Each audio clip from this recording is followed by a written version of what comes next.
Oi, oi, oi, dando continuidade aqui à leitura de Provérbios. Hoje a gente vai ler o capítulo 5 de Provérbios, né? Então vamos lá, vamos dar continuidade. Lembrando que a versão que eu leio aqui para vocês é a nova versão internacional, que é uma versão mais fácil, né, de entender, com palavras mais fáceis, por isso que eu prefiro ler essa versão, né? A que eu uso é essa aqui, que é a King James 1611, né? Ela é muito legal também, recomendo. Se você for comprar, eu recomendo que compre a King James, mas para ler, pode ler da internet mesmo, a nova versão internacional, né? O, o livro Salomão, o homem mais rico que existiu, o autor fala no livro que se você ler Provérbios por 2 anos, você se torna sábio. E se você ler Provérbios por 5 anos, você se torna milionário. E muitas pessoas começam a ler Provérbios pensando no dinheiro. Só que, no fim das contas, elas acabam descobrindo que melhor do que o dinheiro é a sabedoria, né? Porque Salomão, ele foi um homem muito rico mesmo. É considerado um dos homens mais ricos que já existiu, né? Salomão viveu há 3.000 anos atrás, ou seja, 1.000 anos antes de Cristo, e estima-se que a fortuna dele nos dias de hoje dariam mais de 3 bilhões de dólares. É muito dinheiro, né, gente? E ele governou Israel por mais de 40 anos. Vamos lá. O tema do capítulo 5, ele é um pouquinho pesado, tá, gente? Ele é uma advertência ao adultério, né? É, então, assim, existe uma palavra que está escrita, uma placa, né? Que está escrito, e é para a gente não ultrapassar aquela linha, né? E é sobre isso. Vamos começar? Meu filho, dê atenção à minha sabedoria. Incline os ouvidos para perceber o meu discernimento. Sempre o conceito de filho, né, gente? Aquele que recebe os conselhos de um pai. Inclinar o ouvido não é sobre ouvir, é registrar no seu coração. Então, assim, lembrando sempre do discernimento, né? Além de registrar no seu coração, você discernir, que é uma das principais características da sabedoria, né? Você discernir entre o que é certo e o que é errado. Versículo 2: assim você manterá o bom senso e os lábios guardarão o conhecimento. O que é manter o bom senso? Manter o bom senso é a busca pela sabedoria, né? Ter um equilíbrio na sua vida. Que existe aquelas pessoas que falam assim, comigo é 8 ou 80. Essas pessoas que são assim, elas são tolas, elas não têm discernimento, né? 3. Pois os lábios da mulher imoral destilam mel, sua voz é mais suave que o azeite, mas no final é amarga como o fel, afiada como uma espada de 2 gumes. Os seus pés descem para a morte, os seus passos conduzem diretamente para a sepultura. Ela nem percebe que anda por caminhos tortuosos e não enxerga a vereda da vida, né? Então é isso, gente. O que que é essa mulher? O tolo não percebe, né, que anda por caminhos tortuosos. Não tem consciência disso. E quando Salomão escreveu, ele escreveu para a mulher porque ele era homem, mas a gente considera aqui tanto a mulher como o homem imoral. Isso é para os dois, né? Por isso que você deve estar sempre alimentando seu casamento, porque qualquer momento ruim, isso pode acontecer, né? Mas aí a pessoa acaba indo buscar a dopamina barata, né? Que é o hormônio do prazer. E aí depois vem o fel, né? Vem a boca amarga que fala aqui, né? Esse tema é pesado, mas é libertador. Ele pode libertar a sua casa e outras casas também, né?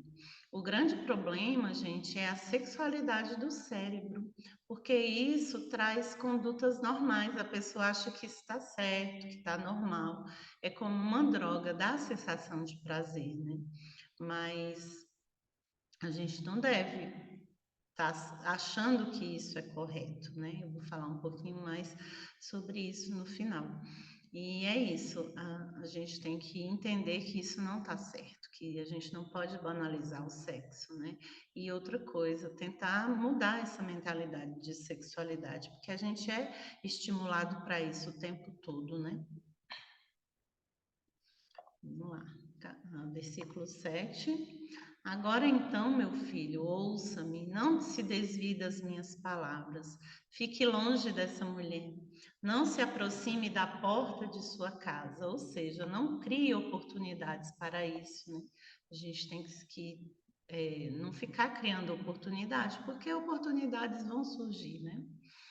Para que você não entregue aos outros o seu vigor, nem a sua vida a algum homem cruel, né?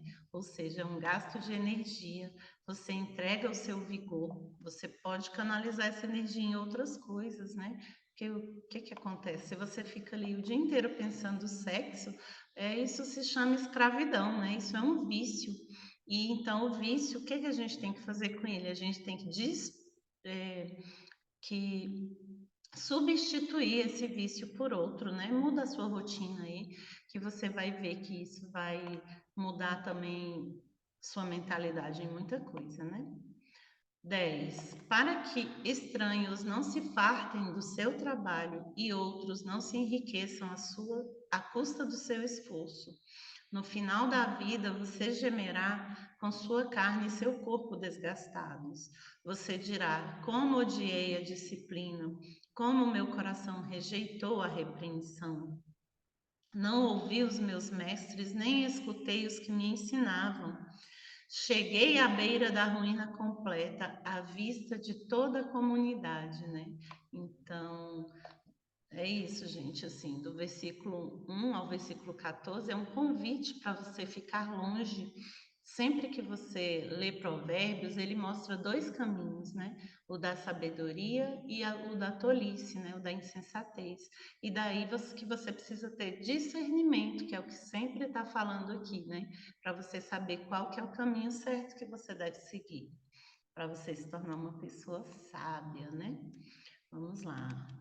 O 15 agora.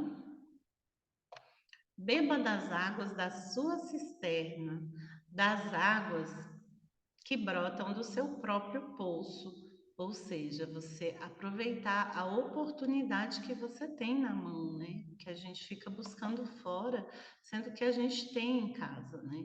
A gente muitas vezes tem um relacionamento e aí, em vez de você resolver em casa, conversar, falar que não está satisfeito, buscar melhorar, fazer coisas diferentes, não. A pessoa acaba indo buscar fora. E é isso que fala aqui no 15, né?